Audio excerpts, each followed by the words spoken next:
And then that's locked until you push the button to get that out of the way.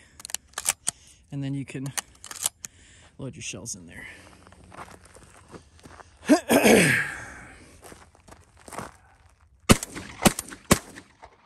She cycles. She fires good. So, I went on eBay and I found this old stock set, very damaged. I didn't want to mess with the original stock set, so I found this one. We're going to start with all the woodwork required to get this up and running. And the previous clip was just me testing the gun out after I had disassembled and cleaned and re-oiled. So now we're going to jump into the nitty-gritty project side of this. Thank you for hanging out. Okay, so here's another thing I've been noodling through. So basically, when I cut this down, I can't cut it too short on the back because there's obviously the mechanism for the recoil system on an A5 or a Model 11 goes back here, right?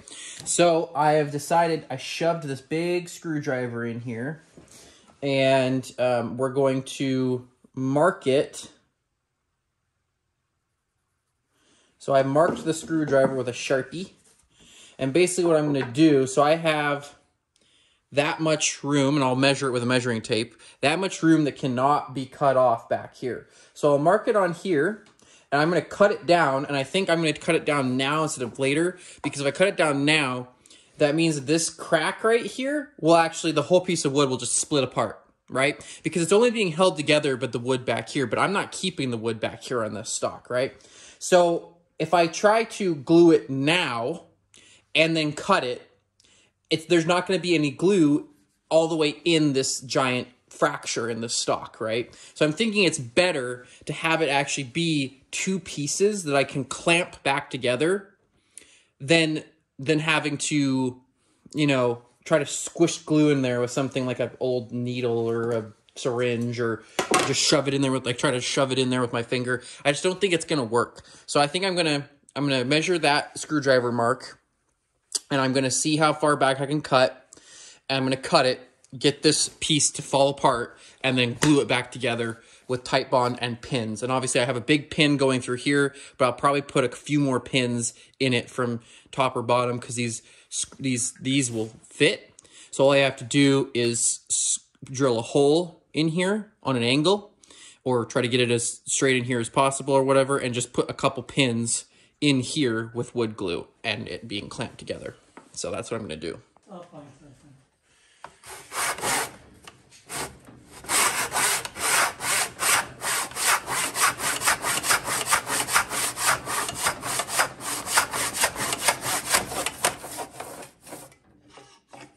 I think I might have measured that perfectly by accident. There's the plug. And there's that. And there isn't any extra, so I didn't cut any of the plug off. I'm literally right in front of the plug, which is quite unexpected. But now this should probably, yep, it should just fall apart. Cool. You can see where the recoil system sits in there. And now I have full access to that crack. Cool, let's go to the other table again. All right, so I cut on that old Mark I chop saw, and I literally cut it so it came apart like I thought it would. Literally cut it right in front of the plug. Right in front of the plug. So, another way. So now that that's cut, I can actually have full access to the fracture in the stock. So that's very nice, because that means I can fully clamp it together with glue fully in that full crack all the way back, because there's no way I was going to get glue all the way in all of this. So that actually makes this easier on me. So there you go. All right, moving on. More pins, more noodling, trying to make these less boring, more to the point. Okay, so cut this in half. It broke, right? So now what I've done is I've just done this by hand with the drill gun and a screw, or a drill bit. Hole there, holes inside. So basically all these pins, what I'm doing is using these nails as pins. They're going to go down inside of here. They're going to get filed off flat up here, and they're going to be covered in wood glue going down into these holes. And there's obviously going to be wood glue down in here. So now I have 2 pins from either side holding the back of this back together. And that's how this is going to work. So now, moving on to the next thing. So I have a pin holding this in, but I'll probably put a pin right here in the middle, probably. Well, I can't, though, because how this... Oh, maybe I can. No, I can't, because this... So what we're dealing with is we have this mechanical index coming through. So I can't really put anything in the way of this, except for on the sides of this. So I might try and put a couple pins on the sides, small nails, small holes on the sides of this. We'll see if that works. Okay, so more mucking about here. So basically what I've done here is I'm going to reuse this. I'm just going to sand it to fit the new end of this butt plate, basically. So what I did is I measured out the screw stuff with these old butt plate screws. And so what I did with this one is I just shortened it. So that way, oh, I should show before I take that out. So I shortened it because there's the pinhole right here. So it's only going in a little bit. And that's because I'm just going to permanently attach to this, because there's no point in ever taking this back apart again once it's all glued in. So that way the pin can go in and come out the other side, and it's not interfering with that screw anymore. So that screw can be there, that can be there, and there's going to be a bunch of glue holding it all together. So that's how I did that. I don't know if I'll do that for the top one, because the top one had more meat available for me to screw into. I did not have a whole lot of room to put a screw head right here. And I actually did put a little fracture in there. So gluing this in place and putting this in with glue, and yeah, that's going to reinforce that, hopefully. And obviously it's not being shouldered, so... but yeah, this top one, so you can see what I did. I just shortened the screw and then filed down the head so that it has a new head on it, basically. And now that one goes in the bottom, that one goes to the top. This one I can get all the way in because I had a lot of wood to work with, but I'm impacting this pin head right here, this pin going through. So I think what I'll probably do is put this pin through here, cut it short so that this can go in, and then I'll put another piece of pin on top, so that way it just fills that hole. That's what I'm thinking I'm going to do, because I don't really feel like I want to cut this one short too. So that's what I'm doing so far. So good. So I think my next step will probably be to start gluing this all back together, at least this segment of it, and probably this segment of it, all back together with the pins. And then after it's dried, I can start thinking about maybe putting some extra pins like down through here and in other places. So anyway, start gluing. So what I've done is put a whole bunch of holes in this to help the glue to stick. And just little tiny surface holes just for the glue for somewhere to go. Since that crack being in there, you can see how dark it is along that crack. Just decades of oil getting in there. Now I'm using Titebond 2, which is supposedly better with oily stuff. And I don't have anything to strip this with. And I don't really want to, because I actually like this like really old nasty patina on these pieces. So anyway, we're going to start with this though. So how to start this? What I think we're going to do first is get glue with the screws that I've, or these nails that I've sized, get glue down into these holes, I think. Try to get as much glue down in there. Obviously that's going to be kind of hard.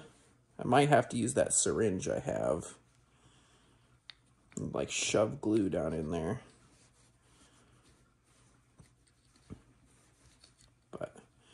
We're going to try to get glue down in to those holes, down into these holes. So this is going to be boring and take me forever to do probably. Again, I'm trying to get more concise with this. You understand what I'm doing. If you're even somewhat mechanically oriented or, anything like that, you get the concept I'm going for. I don't need to show you 30 minutes of me spreading glue, or trying to get glue down into holes. I will try my idea. So this is the syringe I have, and take that needle tip off of there. Don't need that. So the syringe, and do this into glue.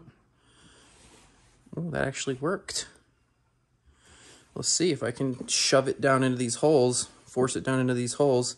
So this hole, shove glue down into it. That might have worked.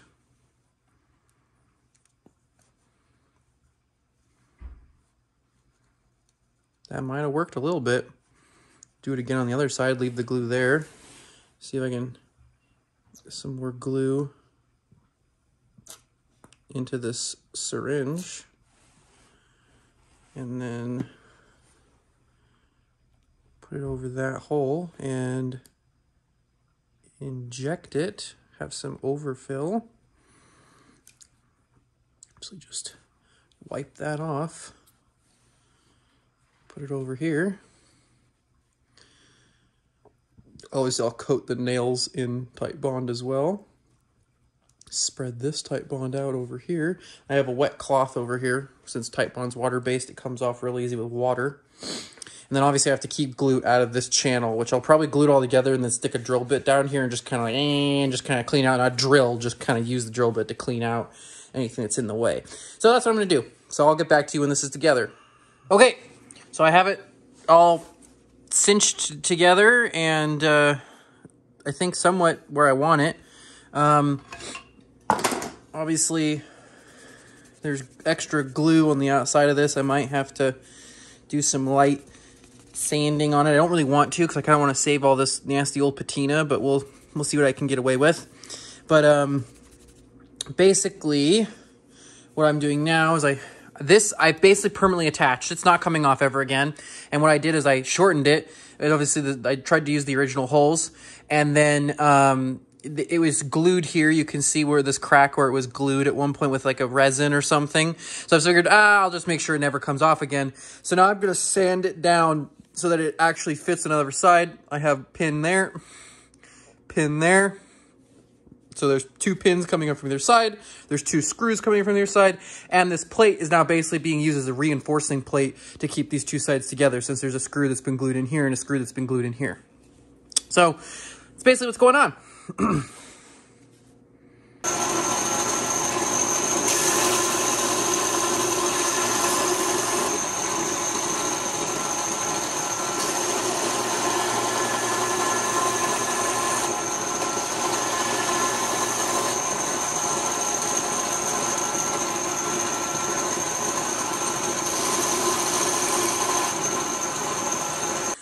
So now you can kind of see what I did here. So I put glue behind this after, and what I did to flatten this out, obviously, because I cut it at a 90-degree angle. So, and then these are usually curved, is I actually took my heat gun and I heated it up and then stuck it in the vise and let it cool down. And it actually flattened out this piece of plastic. And then I just glued it straight to this. So now there's actually glue also in between this to fill in any cracks or any inconsistency, because obviously this is very, very old Remington UMC butt plate, and I just then basically sanded it down to fit the new Whippet gun pistol grip. And you know, once this dries tomorrow, I'll move on to the next day, which is up here, and all of that should be pinned and glued probably the next day I work on this, once this has got enough time to cure. So, and this is just a piece of medical tubing that I've, you know, done it as tight as possible. Obviously, I have a lot holding this together now. I have this holding it together. These two, I have these 2 holding it together. I have these pin. I have this pin. I have a lot holding this together now. A lot of glue, and I'm not even sure if I'm done pinning. I obviously have that screw, that wood screw under here. It's coming up through here. That's another pin, technically, right? So, and it's glued in place permanently. That's never coming out again. So this is basically a, you know, it was a total foobar piece of garbage, and I'm trying to make it into something that's actually somewhat usable for my purposes. Okay. So it's been a full night. So it's been like, I don't know, like 12 hours or whatever. And I did a light sanding on this. I took the clamps off of it. You can still see the crack a little bit, but there's so much glue and pins and things holding this together now that I don't think it's going anywhere anytime soon anyway. So now we're going to do the top half, which is sheared off into 2 pieces. So 3 pieces, I guess, 1, 2, and 3. So this just sits like that. But we're going to need to probably put a lot of pins through this. So obviously I have 1 pin holding these 2 pieces together. I'm probably going to need to put a pin down into here or through here. And I'm probably going to need to put a couple pins in the sides here on either side. And then glue it all up and clamp it in with some of this tubing. And yeah, and then let it dry. And then come back. So yeah, there's going to be a pin through there. There's already a pin through there. There's going to be a lot of pins in this segment just because this is how this is broken, is all of these parts, right? So I'm going to have to put a whole bunch of glue into here, a whole bunch of glue into here, glue through that pinhole, pin it, trim the pin so that it's the right length, and I'll probably use the excess of this pin to go through the base of this into the base of this. I'll probably have to do that pinhole from this side so I know that I'm driving it through this bottom piece of wood up into this top piece of wood. So anyway, that's what I'm going to be doing. All right, so I just got a rubber band on here holding this together, just dry fitting it kind of. What we're going to do is I'm going to show you what I've been doing to make my pinholes. So I have some drill bits here, and I have my nails I've been using. So this nail and this drill bit are basically the same size. And so we're going to just put this bad boy in here. And this is one of those really awkward things where, excuse me, where I can't really clamp it and do this, so I have to kind of do it the hard way, quote unquote. So the first one I think I'm going to do is put a hole straight down through the tang here. Yep, and it's going to push away because it wants to. See where that came out. Okay, cool. So there's the hole, and so it went through both pieces of wood, and now I can put a nail through there as a pin, and that's going to pin this side to this side once it's all dried together. More than anything, obviously you can see they're not tight holes, right? They're not like super tight. The biggest things, I want glue down in there, and I want this reinforcing that break. That's what these are for. I'm not nailing this back together. I'm using all of this metal as reinforcing studs, basically, on these cracks. That's all I really wanted to do, is to make sure that these never go anywhere ever again. And honestly, with all this wood glue in these nails, it might be stronger than it was as one piece when I'm all said and done. So that's the first. So that's just an example of what I'm doing to do these holes. And you just kind of have to go slow. You have to let the drill bit do the work. Don't just shove it through and, you know, destroy something even more. So anyway, it's time to show off the horrible Frankenstein's monster here. So pin through there, 2 pins through there, pin through there. And that's all I can do, honestly, to try to put this back together. And I think it will work, honestly. I think it's going to work. If it doesn't, then, you know, this is a fun woodworking experiment, if anything.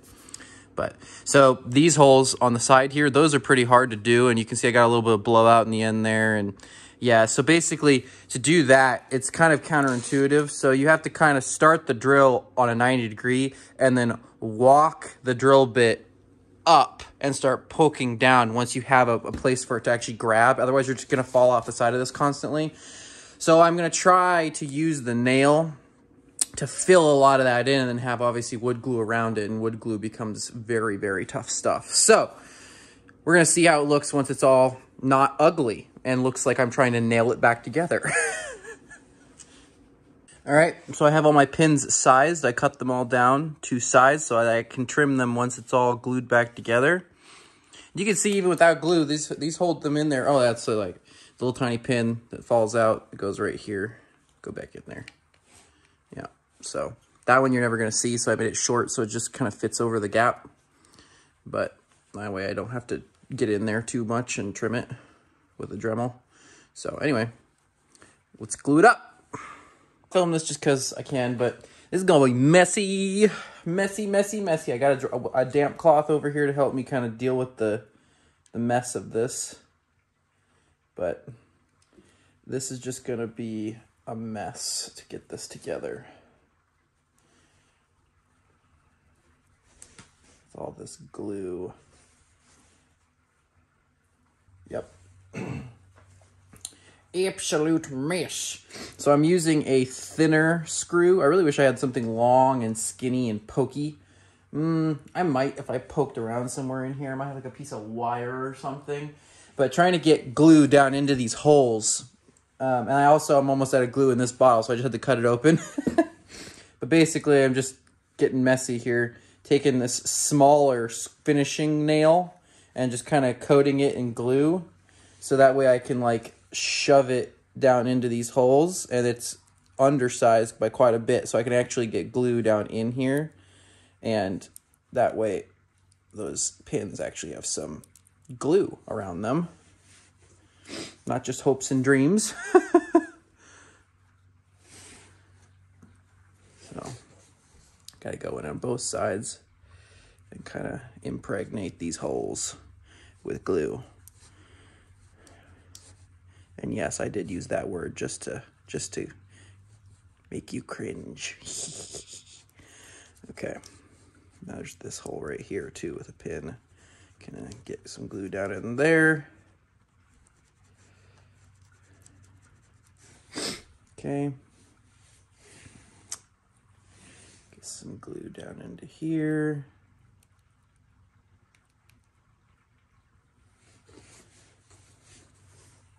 Some glue down into here. This is why I'm just like, I'm not filming everything this time. I'm just kind of giving you the highlight reel, because this is honestly just really tedious, boring work to get glue into all of this. So anyway, I'm trying to be more informational. So this little pin can go down into its hole like that. Make sure it's not sticking too far up this side. Wipe some of the extra glue out of there. Put it in that hole. All right. Put this pin through its hole. All the extra glue. Wipe it back up here. Why not? Get some extra glue around that hole. This is all just gonna get sanded off anyway, so runoff is not the worst thing for this. Extra glue in all these cracks and crevices. Not the worst thing. Just kind of annoying to clean it all up when we're all said and done here.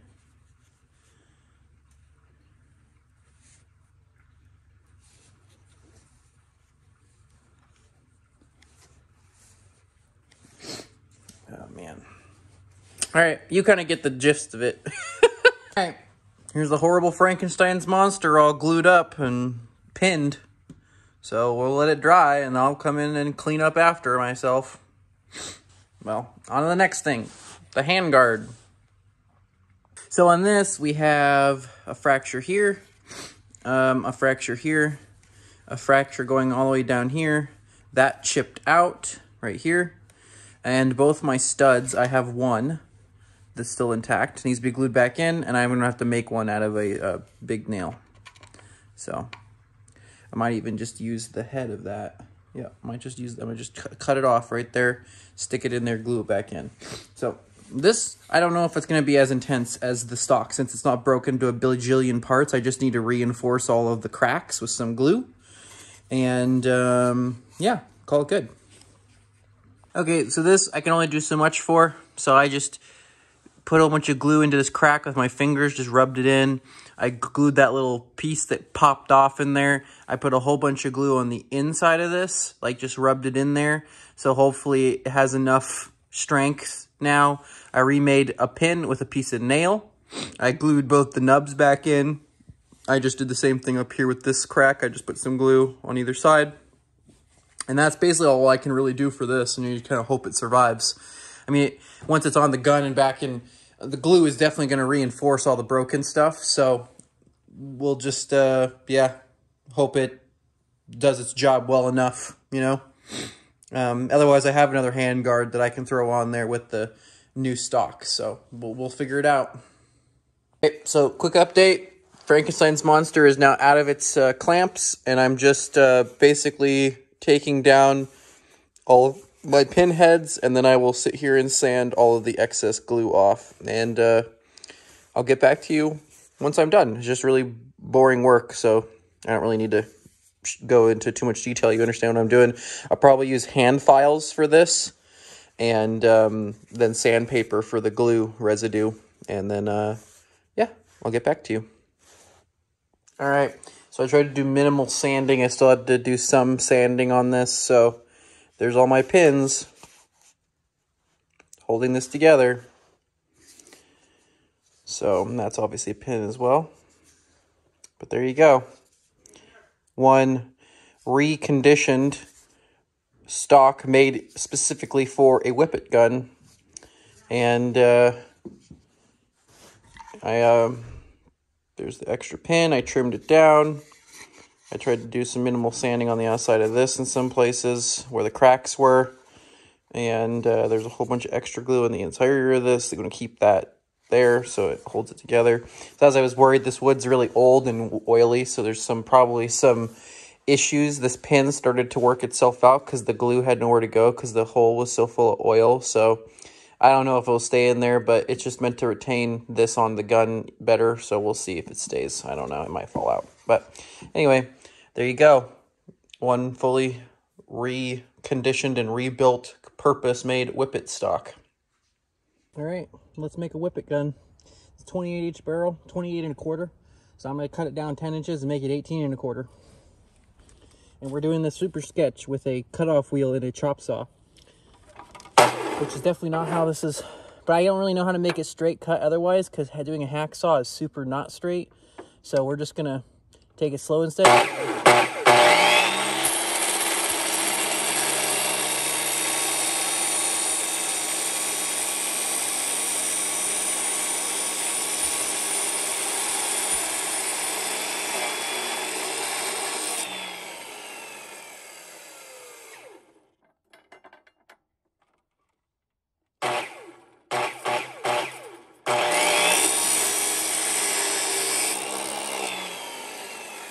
All right, I'm doing my measurements. We're gonna commit. We're gonna commit. So basically, my original plan was to have this go as far back as I could get it to go. But of course, this is a recoiling barrel system into the receiver. So I can't get away with doing that because this will bottom out on this and just rip the whole front of the gun apart. I don't even want to know what would happen if you did that. So I have to jump it forward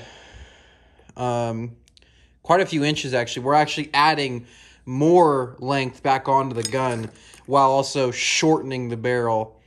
So right now the barrel's 18 inches, and I'm going to cut off probably several more inches, and then we're going to permanently attach this to the barrel.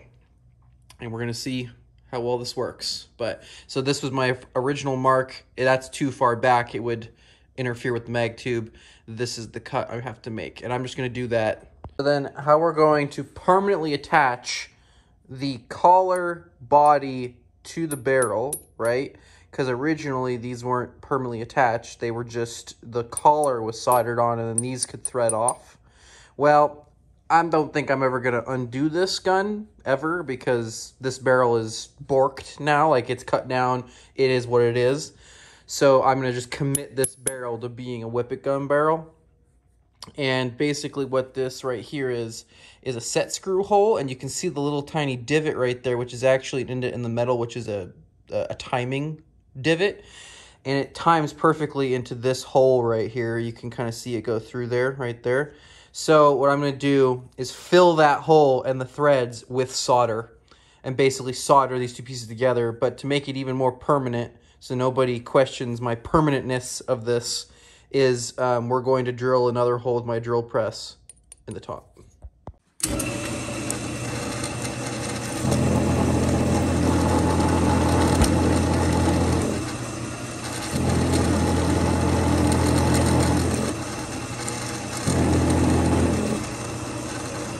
right, we finally got through there. All right, so I finally got this all cleaned out and on here. I totally boogered the shit out of it. But it don't matter because the rest of this gun is boogered the shit. So, and it's a 100-year-old Whippet gun. So, don't matter. It's all getting brazed together, right? So, it's never coming back apart ever again. So, it doesn't matter if I've damaged some things trying to clean those threads out. I've taken some of the bluing off back here so I can actually get, because you don't want any bluing on anything that you're going to braze into. So, I've tried to clean out all these holes as best I can and get all this degreased and ready to braze. Now I just got to hack my barrel down and get that prepped. All right, I've committed. I'm in it. This barrel is now FUBAR. I have to commit. So we're just slowly sanding this rib back is all I'm doing. With hand files, with sandpaper. I took a lot of it off with the giant sander wheel on my grinder, that thing right there, so I could get a majority of it off, so I could do kind of the more fiddly work with this. And yeah, it's just really boring, tedious work to just, you know, keep hand fitting, right? And so it's gonna, this collar has to go back quite a bit, back about that far. So I still need to take a lot more metal off. I'll get back to you when I'm doing something different. All right, so I thought I screwed it up, didn't screw it up, thank God. Oh, sweating bullets, I tell you. So I have it fit to I have this fit to the end of the barrel. The collar's fit to the end of the barrel.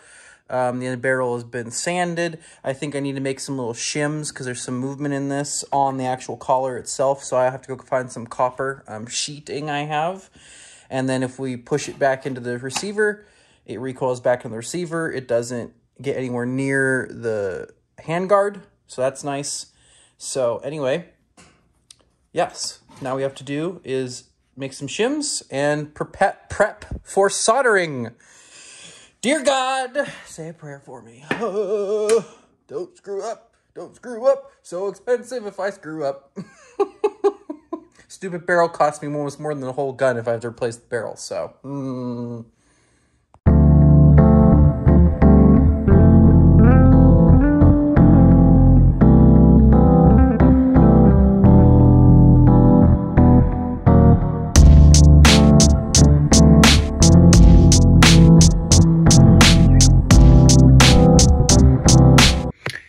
okay, so this clip we're watching right now is me doing the first test fire after reassembly. All of the malfunctions you're seeing is because I'm a dummy and I did not re-lube the gun at all. It is literally bone dry. There is no lubrication, not even light grease or oil on anything.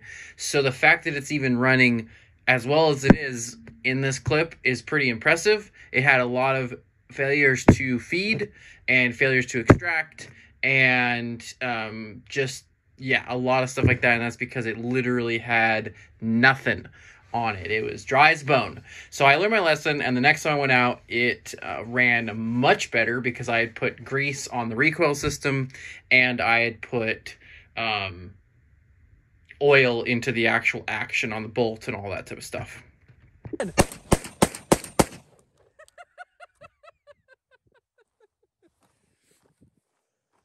I'd probably hit myself in the face, but we're gonna give it a go. Here we go.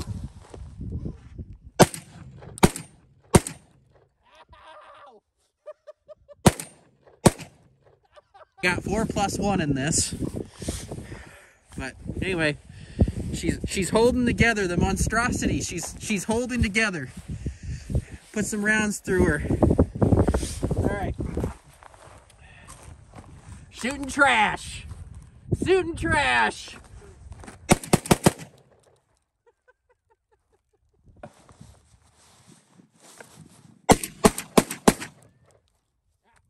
in there. Get in there, you bastard. I think it needs a new recoil spring.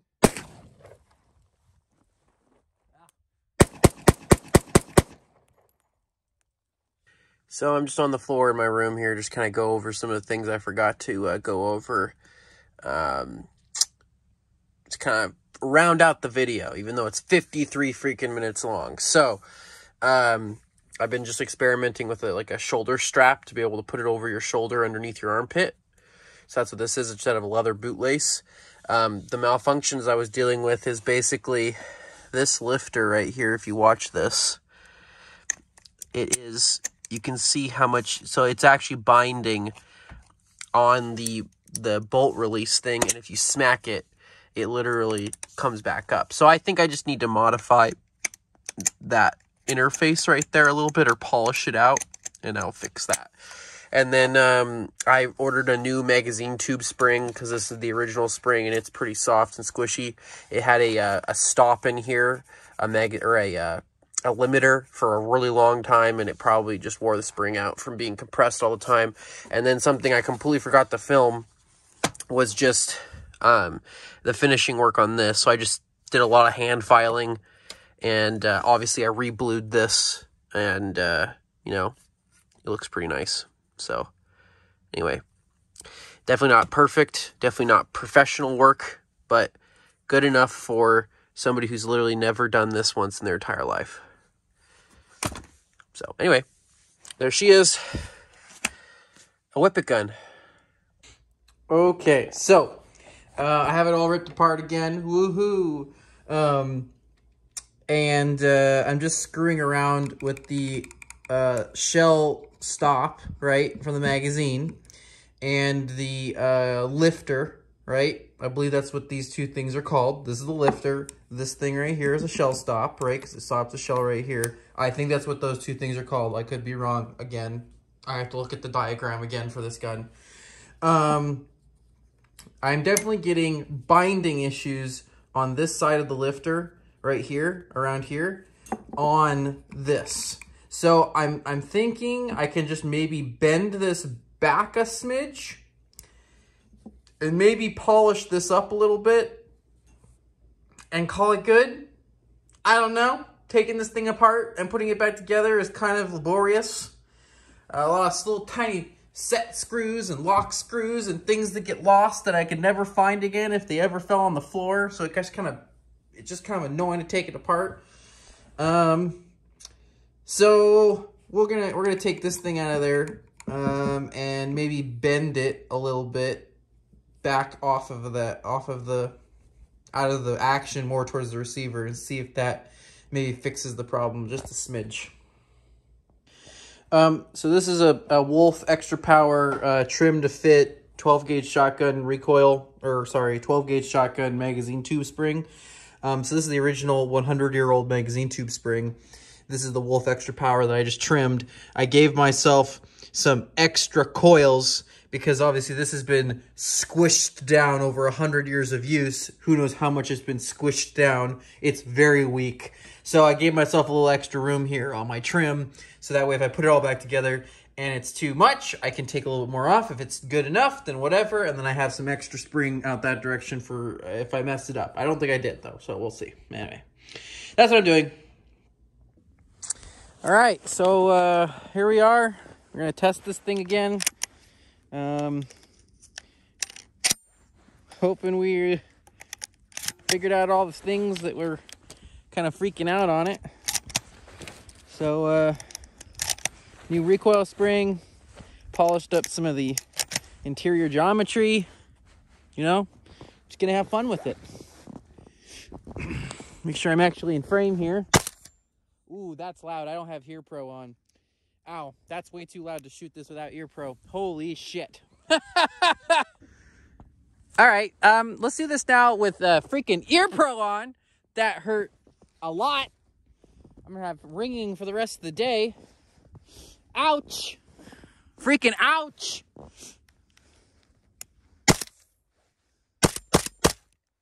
right.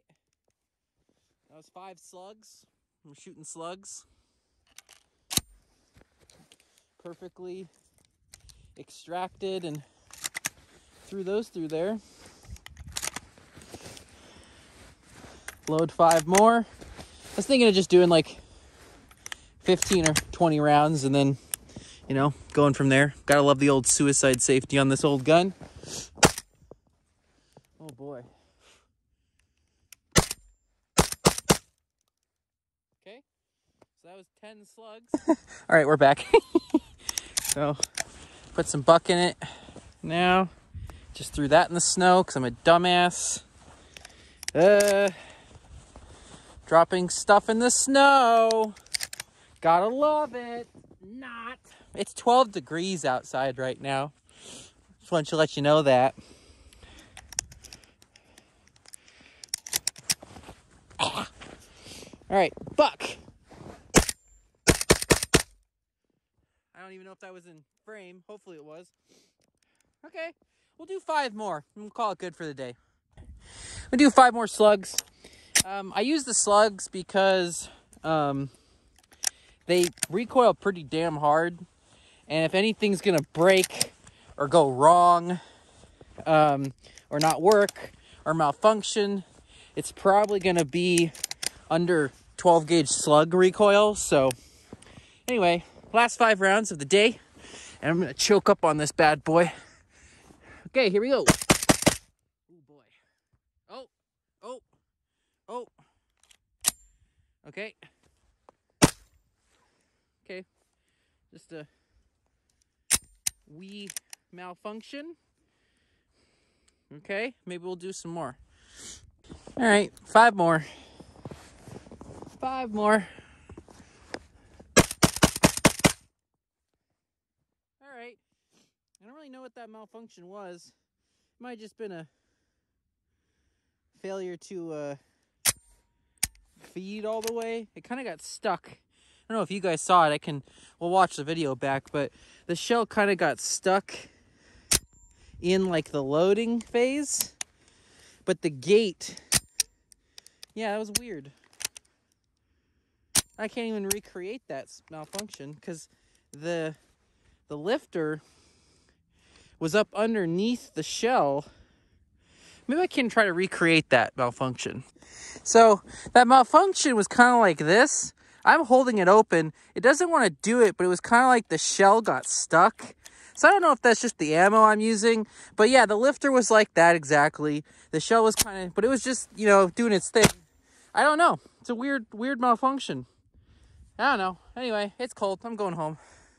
So, I'm literally editing the video as I record this. So that's a few days after that last test fire. And, so I think this is just a wrap up this video. Thanks for watching. If you watched the whole thing, it's probably going to be like 45 minutes long. I've tried editing it down as much as I can, but talking about this thing. So I put quite a few pretty high recoiling rounds through it. Slugs and buckshot is all I've shot through it. It is 100 years old, but it's actually technically, now that it's 2024, it is 101 years old. So I think I've narrowed down what the problem is. I think it's this is the carrier. I am now learning the terminology of all the parts on this thing. Believe me, I'm trying, okay? So the carrier latch and carrier latch spring and all of this stuff in here. So there's a spring underneath this trigger pack right here. I think that spring is worn out and it's causing the carrier not to have enough oomph to like throw the last shell into the action. I also think it's so heavy though. It's so crazy how heavy the springs are on this gun. I have a hard time believing they're worn out, but they could be. But basically, okay, there we go. The action spring too, the main action spring, which is off the end of the bolt. The bolt in these sits right here, but then it's got a tail that goes down into here. So the action spring could also be toasted. So I'm going to try to replace the action spring at some point. I'm going to replace the carrier spring, and hopefully that fixes all of my, and maybe I'll even replace this latch on the side here that drops the bolt. I might replace, and then I might also replace the extractor spring. I have a lot of springs to replace. It is 100 years old. I don't think I need to replace any of this up in here. I might though, don't know. I bought this obviously secondhand and then turned it into a Whippet gun. So who knows what bushing and recoil spring I got stuck with, because they came with multiple from the factory Remington Model 11s, and people just lose them over the years. But so I have a few things just replaced over the years. I'm going to continue this project done for now, and I'll probably just order springs when I have some extra money to order springs. Because I'm looking at like 50 to $100 in springs, depending on where and what I buy. Especially if I start replacing things up in here. Obviously, this is an out-of-production gun for a very long time, and it kind of is iffy on whether or not Browning and Remington Model 11s and A5s have compatible springs. I don't know. I know you can also modify the lifters to be two-piece lifters, like more modern Brownings, but it requires a lot of replacing of parts in here. So, anyway, thanks for watching. This is a fun project. We might continue on. I haven't decided how far I'm going to take this thing yet. Obviously, right now, it's sitting in a pretty authentic configuration for a Whippet gun, except for obviously I threw a cut compensator on the front.